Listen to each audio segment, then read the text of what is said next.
Coming up on the Paper Talk today, we're going to have a Manuel Ugarte update. It looks like there's a bit of a twist in the tail. We know that Manchester United are obviously in for the PSG midfielder. At the minute, it looks like we're sort of moments away from a here we go. However, there has been a little bit of a twist, so we'll be getting into that. Plus, Manchester United have actually signed a defensive midfielder. We've signed a defensive midfielder.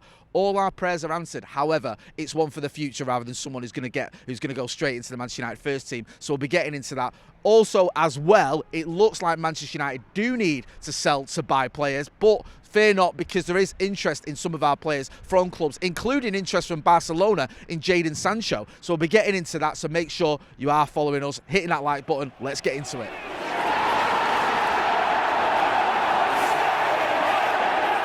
Jay here for Stretford Paddock. This is the Paper Talk. As you can see, I'm outside Old Trafford and it's spitting, get them in. Loads of stories to get through, so we'll crack on. But before we do, make sure you are hitting like, share and subscribe. I want to get to 800,000 subscribers, and with your support, we will get there. Right, first of all, Manchester United have signed a defensive midfielder. We signed a DM, but it's not the one you're thinking of. It's a lad called Sancho.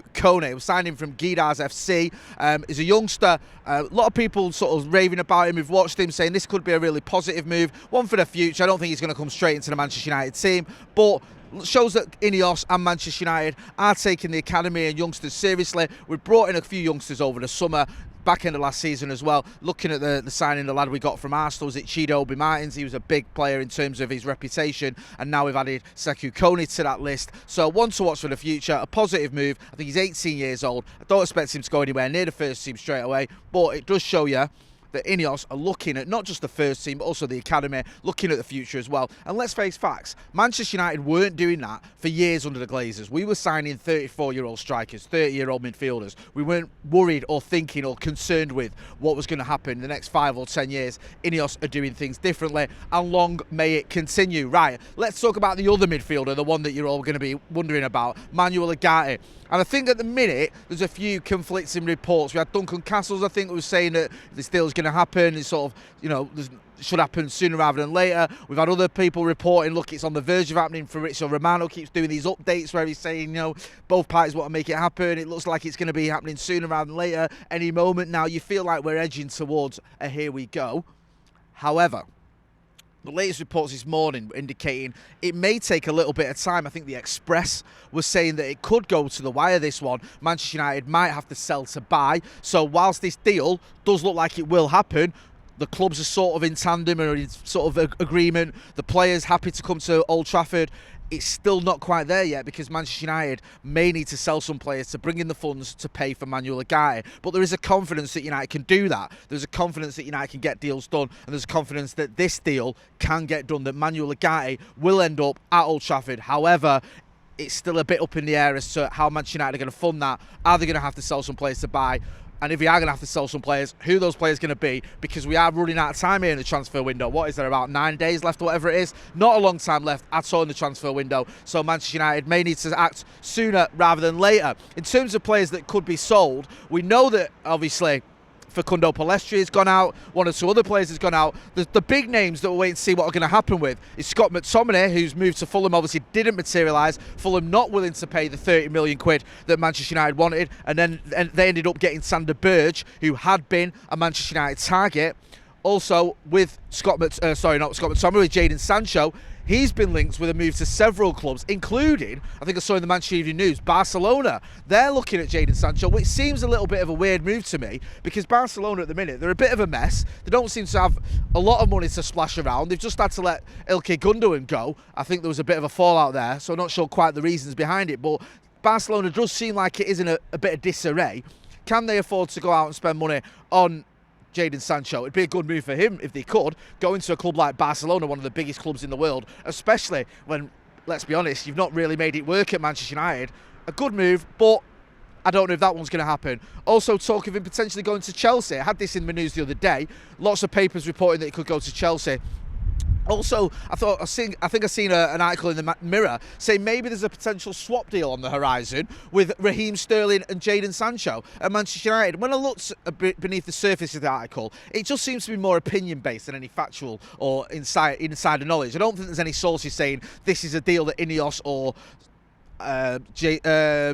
Dan Ashworth or Erik ten Hag are interested in. It doesn't look like that's the case at all. It looks like it's just pure speculation of, well, United want to get rid of Jadon Sancho, Raheem Sterling's there, why don't they just swap? No.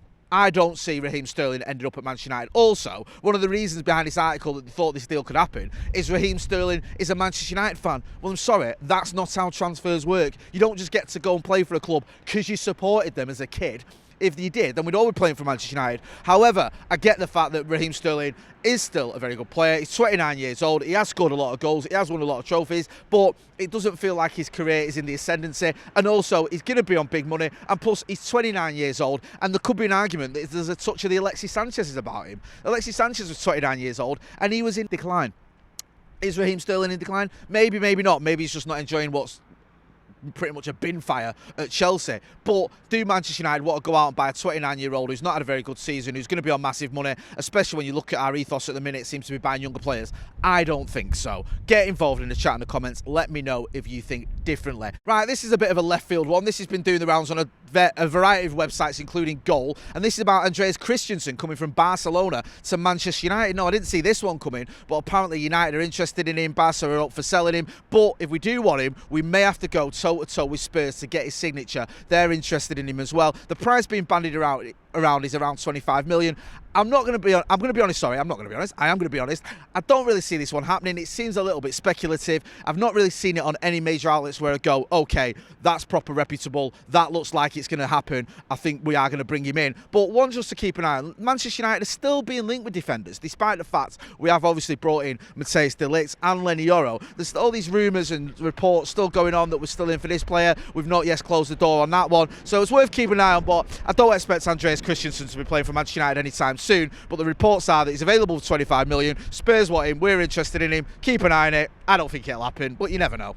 Just on other transfers as well and other news, there's been a couple of stories doing the rounds, but again, they're opinion based. I saw something in the Express saying United urged to buy Ivan Toney, and when I looked at it and I scratched beneath the surface, I think it's Danny Murphy or someone saying, oh, United should go for him. So there's lots of sort of speculation, there's lots of rumours, there's lots of conjecture going on, but at the minute, the main deal Manchester United are working on is Manuel Ugarte. That is a deal that we want to get over the line, and that is the deal where we may have to sell some players. We've already sold Facundo Palestra. He's gone to Panathinaikos. We've sold one or two others, Mason Greenwood, one or two others, of course, Willy Cambuala, but we need to get those players that I mentioned, Scott McTominay and Jadon Sancho. Those are the two signings that you need to keep an eye on. We will keep you updated if anything does happen with Manuel Ugarte, because it does feel like it's changing all the time. When I say changing, we keep getting these updates, and a lot of these updates aren't really telling us anything new. Romano keeps tweeting quite a lot, doesn't it? And it's sort of more of the same. Florian Plettenberg keeps tweeting and he's sort of quoting Romano, but as of yet, there hasn't been real movement. The latest twist, though, is that Manchester United may have to sell to buy, and that was a little bit of a change from what we were hearing the last couple of days where it felt like the deal was on the horizon. However, we'll always keep you posted, so make sure you are hitting like, share